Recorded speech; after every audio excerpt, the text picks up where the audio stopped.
The weight is transmitted to the upper limb from the axial skeleton by which of the following structure? Upper limb from the axial skeleton. Let us look about the ligaments. This is coracoclavicular ligament. It lies a little away from the joint itself but play an important role in maintaining the integrity of the joint. So coracoclavicular joint, the integrity of the coracoclavicular joint, it is maintained by coracoclavicular ligament. So it will be not transmitting the weight to the upper limb. So see here, trapezius and conite part from the coracoid process to the clavicle. Okay, this is coracoclavicular ligament. The one which is below is costoclavicular ligament. Costoclavicular ligament. What is costoclavicular ligament? It anchors the inferior surface of the sternal end of clavicle to the first rib. It anchors the inferior surface of the sternal end of clavicle. We have sternal end of clavicle. Inferior surface of sternal end of clavicle to the first rib and adjoining part of its cartilage. Transmission of weight of the upper limb. Weight of the upper limb is transmitted from scapula to the clavicle through coracoclavicular ligament by trapezius and conite points, and then from clavicle to sternum. Clavicle to sternum through sternoclavicular joint. Sternoclavicular joint from clavicle to sternum to the upper limb from scapula to the clavicle. Scapula to the clavicle, coracoclavicular ligament. Some of the weight is transmitted to the first rib through costoclavicular ligament.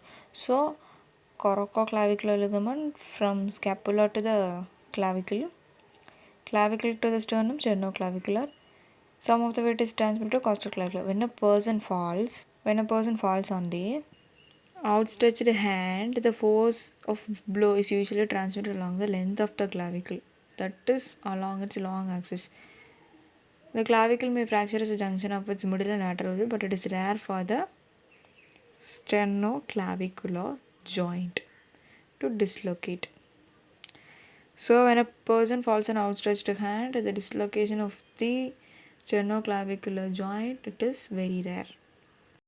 So, coracoclavicular ligament, it is largely responsible for suspending the weight of the scapula and upper limb from the clavicle. From the clavicle, weight of the scapula and upper limb, it is suspended by coracoclavicular ligament. So, this is not a right answer. Interclavicular ligament, it is T-shaped and connects the sternal ends of the two clavicles and strengthens the joint capsule superiorly. In between, it is attached to the superior part of suprasternal notch. Some of the weight is transmitted to the first rib through costoclavicular ligament. So, from the axial skeleton to the upper limb, from the first rib to the clavicle, the weight is transmitted through costoclavicular ligament. So, costoclavicular ligament is the answer. More about coracoacromial ligament. It is protecting the superior aspect of the joint and facilitates the movement of the supraspinatus tendon. The large subacromial muscle lies between the arch superiorly and the tendon of supraspinatus, greater tubercle of humerus inferiorly. It acts as a protective arch. So, from the first rib to the clavicle, it is transferred to costoclavicular ligament. That is answer. Coracoclavicular ligament is nothing but which is necessary for maintaining the integrity of the joint. Interclavicular ligament is not involved in any transmission. So, costoclavicular ligament is the answer.